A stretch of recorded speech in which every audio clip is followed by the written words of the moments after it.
Muito boa tarde a todos vocês que nos acompanham aqui pelo Notícias Agrícolas. Eu sou Letícia Guimarães e a gente começa agora mais um boletim, dessa vez falando sobre a suinocultura e as relações entre Brasil e China. Lembrando que a China é o principal produtor e consumidor de carne suína do mundo e o principal parceiro comercial do Brasil quando se trata das exportações da carne suína brasileira.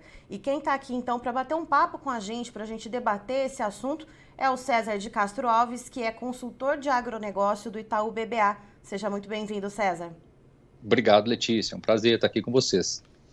César, a gente tem um panorama, né, que tem sido visto há alguns meses, da China ter um excesso de oferta de carne suína produzida localmente e os preços caindo.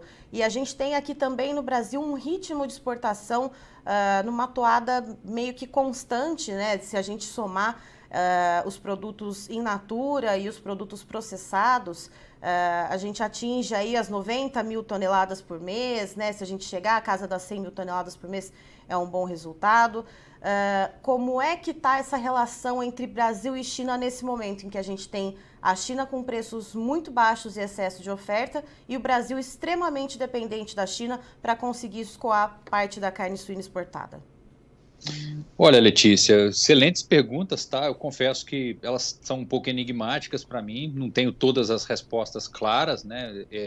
Mas vamos pensar junto aqui, né? Acho que o cenário para a China do ano que vem, né, na visão do USDA, é de mais importações, né, e uma queda de produção. Então, essa queda de produção é da ordem de 5%, eles vêm aí de volta, né, cai para 43, 44 mil milhões de toneladas. E vão precisar importar mais, basicamente porque está tendo uma grande liquidação lá, né, de matrizes, né, os preços já há quase um ano muito baixos, estão impondo prejuízos colossais à indústria. Então você tem uma corrida para descartar mais, né, um excesso de oferta.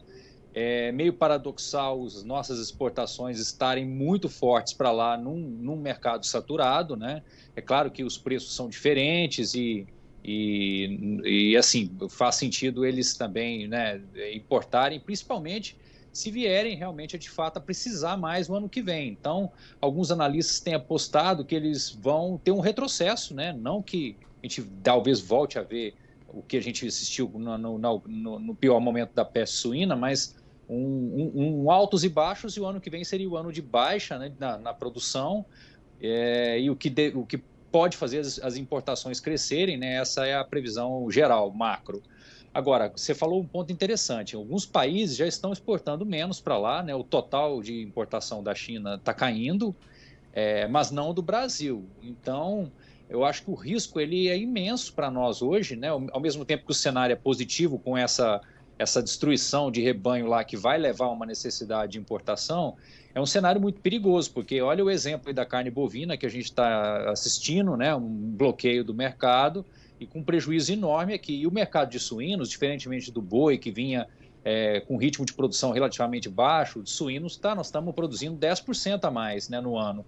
Então, mesmo com as boas exportações, nós não estamos conseguindo fazer os preços se sustentarem bem, né, e deixar um resultado para o produtor. As margens, outubro, né, para cá, elas melhoraram, mas ainda está no 0 a 0, né? Isso estava vindo de um resultado, um negativo, um prejuízo da suinocultura, era de R$ 110 por cabeça lá em julho, isso veio para praticamente zero agora, mas são 6, 7 meses aí de prejuízo. Então, por mais que as exportações estejam muito boas, o setor está muito pressionado. Os custos caíram um pouco, o que ajudou, mas a produção está muito forte, tá? Então, se o ano que vem a gente não, acho que nem precisa, assim, crescer seria surreal, mas se a gente tiver uma pequena queda nessas importações, já preocupa muito, porque nós estamos num ritmo muito forte de produção. Então, eu diria que o cenário chinês ele é positivo, mas embute um risco grande porque a nossa dependência é muito grande, né, na exportação. É muito parecido com o caso da carne bovina. E se a gente mantiver esse cenário, né, da China com os preços baixos, o Brasil ainda dependente da China, mas a China, vamos pensar num outro cenário, ao invés de diminuir as importações do Brasil, de repente, começar a renegociar os contratos, né? Deixar essa carne suína nossa aqui um pouco mais barata, um pouco mais competitiva frente à carne suína produzida localmente. Isso é factível, César? Isso pode acontecer? Isso já está acontecendo? Acho que pode sim, já está acontecendo levemente. Os preços têm caído, né, um pouco de carne suína, não é nada muito forte como aconteceu, né, com esse embargo aí da carne bovina, que caiu 10% em um mês em dólares, né, não aconteceu isso na suína, mas claramente os preços lá muito fragilizados servem de argumento para uma tentativa de redução, sim.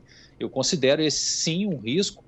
Eu acho que talvez esse risco seria até menor, tá? Menos preocupante do que uma queda de volumes, porque se a gente tiver que dar um desconto, mas conseguir exportar, ainda eu acho que podemos ter boas condições. Nós imaginamos que os custos no ano que vem vão ser menores, né? Especialmente depois da segunda metade do ano, com a entrada da safrinha, né? Mesmo antes também, as cotações tendem a cair um pouco, né? Se der tudo certo com as safras, tá caminhando bem.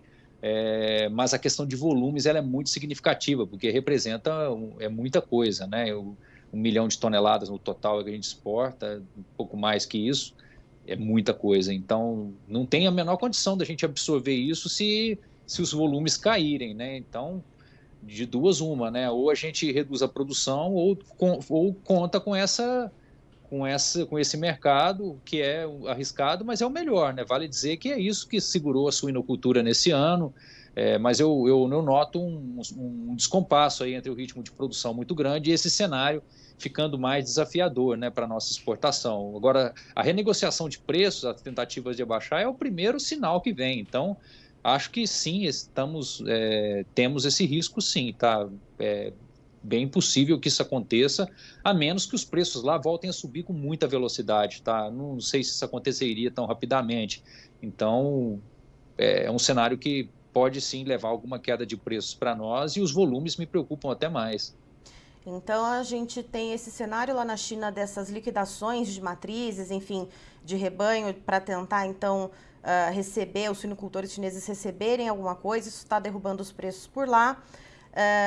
E a gente tem também agora, né, César, essas últimas notícias dessa política chinesa da estocagem de alimentos pré-feriadão do Ano Novo Lunar, né, que acontece no começo do ano que vem. Isso pode gerar, de repente, né, tem um pico de demanda em determinado momento e mais ali para frente gerar um vácuo. O que a gente pode esperar a respeito dessa política da China em relação à carne suína?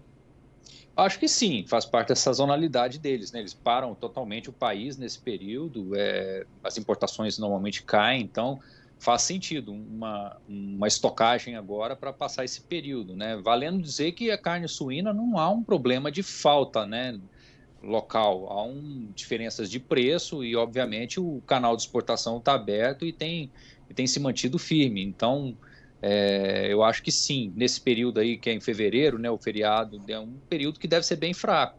E coincide com um período fraco nosso aqui também, né, um final de férias aí, período do carnaval, uma época mais fraca o consumo. Então, acho que sim, é difícil, né, segurar a produção de suínos, mas a gente deve considerar que podemos ter um começo de ano aí mais desafiador, o que é normal do ponto de vista da sazonalidade deles, mas é que hoje, com quase 70% da exportação para lá, isso pesa aqui dentro, né, claramente, se os volumes caírem, né, então acho bem colocado aí o seu ponto. E César, a questão da peste suína africana, a gente sabe que a doença ela não está totalmente controlada lá na China, nem em outros países da Europa, por exemplo, né, da União Europeia. A gente sabe que a Alemanha, que era um grande parceiro comercial da China em relação à carne suína, continua tendo problema com essa doença, não está conseguindo exportar para a China. A Espanha acabou assumindo um pouco esse espaço. O que a gente pode esperar também em relação às questões com a peste suína africana, né? Questões sanitárias de forma geral lá na China. Tem várias políticas que o governo ele tem tentado implementar, tem tentado auxiliar o suinocultor a tecnificar mais a sua produção, né? A melhorar a questão da sanidade, mas a gente vê que ainda essa recomposição de plantel está derrapando, né? Ora a gente tem, então, uma escassez de carne, ora a gente tem um surto de peste suína africana, todo mundo mandando os animais para abate e aí um excesso de carne no mercado e queda de preço. Como que a gente vê essa questão sanitária lá na China nesse momento e o que a gente pode esperar para o começo do ano? Olha, eu acho que não muda nada, a doença continua circulando lá, né? Não é aquela explosão de casos, aparentemente, né? São números também pouco visíveis, né, para o mercado todo. Desde o início desse problema, a China subnotificou muito, né? Então, o que se perdeu de rebanho não conversa com as notificações, então, possivelmente é muito maior. Mas totalmente espalhado, né? Não só lá, mas todo o Sudeste Asiático, na Europa também, muito difícil, né? Tá só avançando a doença, eles tentam regionalizar, colocar controles, né? Mas é muito difícil. A Europa é talvez o peso pesado aí que consegue exportar mais para a China, junto com os Estados Unidos, né? Quem pode responder aí a um eventual, essas quase 5 milhões de toneladas, que é a previsão de importação ano que vem da China, é muita coisa. É Europa, Estados Unidos e Brasil, basicamente, que atendem isso. E se os casos lá piorarem, né? Obviamente isso aumenta essa pressão, né, de liquidação de matrizes e pressiona ainda mais o preço. Então, eu acho que a doença vai continuar circulando, tá? O desafio hoje até maior, eu vejo assim, para a organização, né, dos preços, né, na China e para os prejuízos diminuírem, não é nem tanta doença, mas sim o excesso de produção. E agora, vale dizer que a doença, né, tem vacinas em razoável grau de avanço aí para se tornar comercialmente viável, né? Claro que ainda isso não aconteceu, mas há boas notícias aí de tentativas aí dos americanos de tornar vacinas que foram bem nos testes comercialmente viáveis. Então, eventualmente isso pode vir como uma novidade e ajudar um pouco. Mas enquanto isso não acontecer, é muito difícil controlar, né, lá e todo o resto do mundo, né? A gente só tem casos de sucesso nisso em países relativamente pequenos, né? O caso da Espanha, que fez um trabalho de biossegurança muito forte e conseguiu conter, mas num país como a China, pela característica também da produção muito fragmentada, embora muito menos hoje do que antes, ainda torna isso muito difícil, né? Ainda mais num mercado desorganizado, né, em termos de preços. Então, continuará circulando a doença lá e isso acaba sendo uma oportunidade para o Brasil enquanto nós não tivermos esse problema, né? O que é uma grande preocupação, mas acho que tem também bastante vigilância. Então, o cenário é muito bom para nós se não houver problemas, né, políticos no meio do caminho. Então, né, com esse vai e vem da China em tentar se reconstruir e, ao mesmo tempo, exagerar nessa reconstrução, que é o que a gente está vendo, o Brasil serve como um step, né, para os volumes, que são muito pequenos perto do que eles produzem, mas que fazem muita diferença para nós. Então, como somos só nós, a União Europeia e os Estados Unidos, como opções com volumes maiores, a lógica é que esse mercado deveria continuar aberto e estável, né? Mas é muito parecido com o caso da carne bovina, que tem características semelhantes, né? Eles não conseguem ser autossuficientes, tem poucos fornecedores mundiais, e foi fechado para nós, né? Seguimos fechados com grandes prejuízos. Então, não dá para desconsiderar que a dependência ela é perigosa, mas é o que temos para hoje. Eu acho que o que fica aí é uma sinalização de que, apesar das excelentes exportações, os resultados estão pequenos, né? Estão baixos, porque o excesso de produção está impedindo os preços de subirem. E agora até tem essa contaminação da carne bovina no suíno, né? Carne bovina, o dianteiro caiu de preço, acaba aumentando a competição. Mas mesmo antes de cair já estava difícil, o suíno não estava conseguindo tração para subir e se sustentar. Então é um cenário que eu vejo como positivo para o ano que vem, mas que exige muita atenção por essas questões que simplesmente podem acontecer, né? Tentativa de renegociação de preços e, no pior cenário, até redução de compras. Não necessariamente um embargo, mas uma saída das compras caso eles precisem menos lá, né? A gente amarrando, então, essa questão das relações comerciais entre Brasil e China, né, essa questão de mercado externo, eu ia te perguntar justamente agora, então, aqui no mercado interno, né? A gente vem desde o começo do ano a suinocultura aí também patinando aqui no Brasil, né, não conseguindo engrenar, não conseguindo muitas vezes fechar a conta, né, entre o preço pago pelo animal e o custo de produção, principalmente quando a gente fala em milho e farelo de soja. E aí agora a gente tem essa situação da carne bovina que ajuda então a puxar ainda mais os preços da carne suína para baixo, César.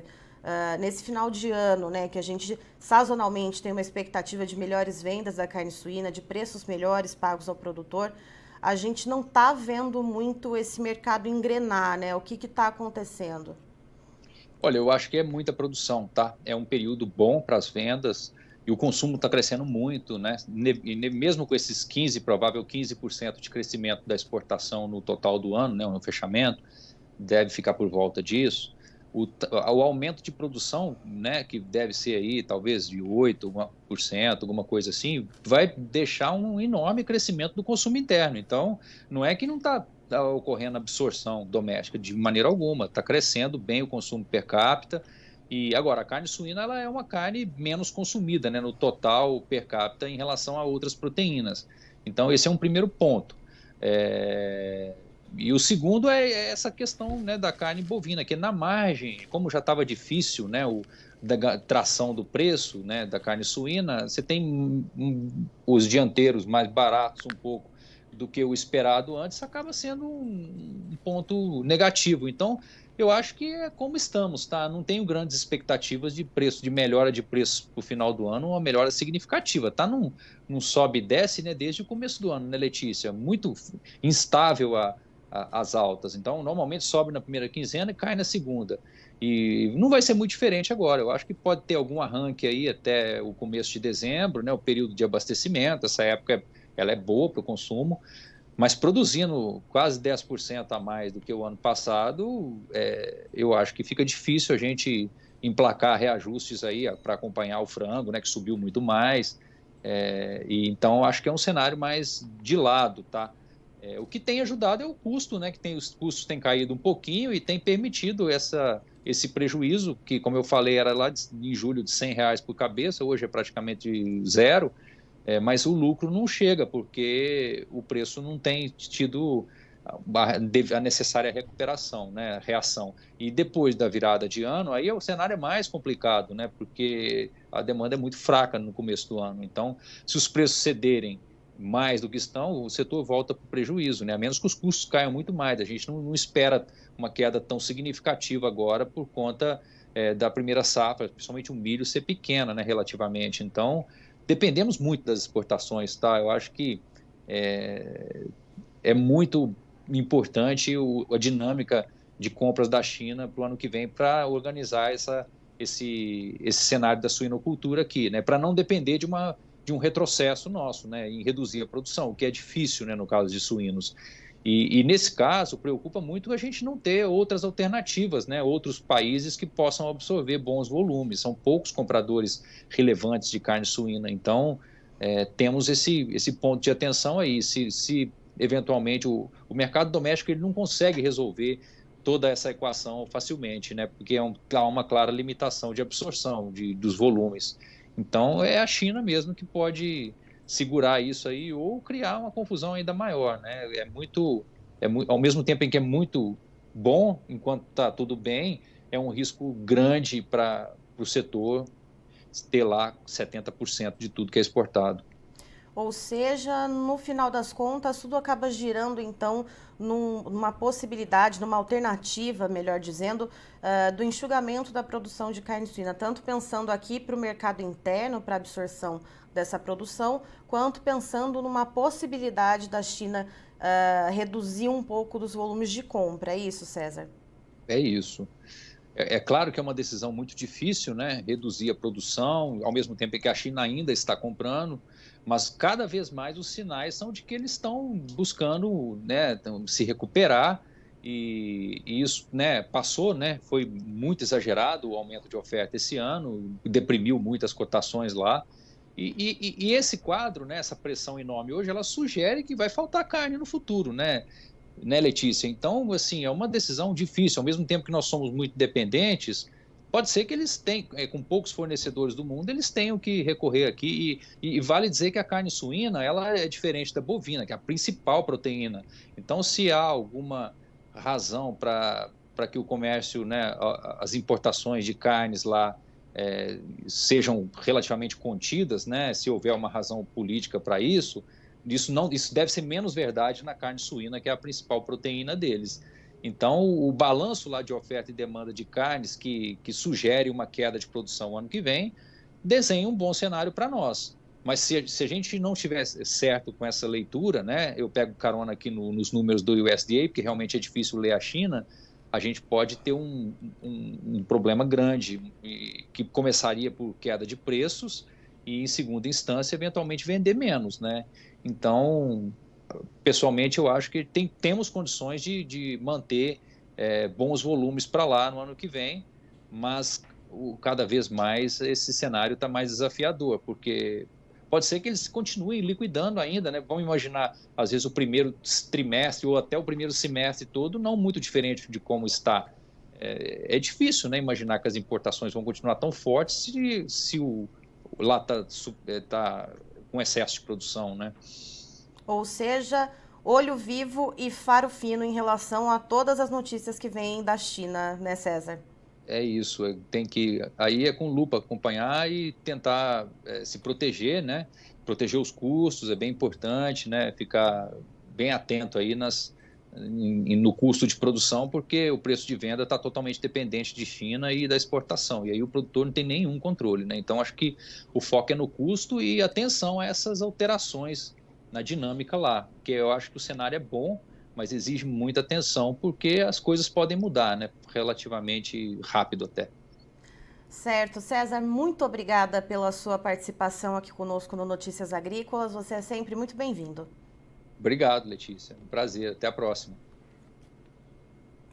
Estivemos aqui, portanto, com o César de Castro Alves, que é consultor de agronegócio do Banco Itaú BBA, nos trazendo então um panorama sobre a suinocultura brasileira, tanto aqui para o mercado interno quanto na relação comercial com a China, que é o nosso principal importador dessa proteína. Cerca de 70% da carne exportada, a carne suína exportada aqui do Brasil, tem como destino a China, e a China passa por um momento de excesso de carne suína produzida localmente, preços despencando, e isso acende sim um sinal de alerta, uma vez que a China também já diminuiu as compras de outros grandes players, como os Estados Unidos e alguns países da União Europeia, por exemplo, e o Brasil continua tendo embarques até esse ponto, né, em volumes normais para a China. Mas, de acordo com o César, é preciso ficar de olho nessas dinâmicas de mercado, que o primeiro sinal, então, que a China poderia emitir, né, de ter, então, uma recomposição de plantéis ou de uma oferta de carne suína satisfatória para a população, seria começar a renegociar os contratos aqui com o Brasil, tentar baixar esses preços e, mais para frente, possivelmente, diminuir os volumes embarcados, o que seria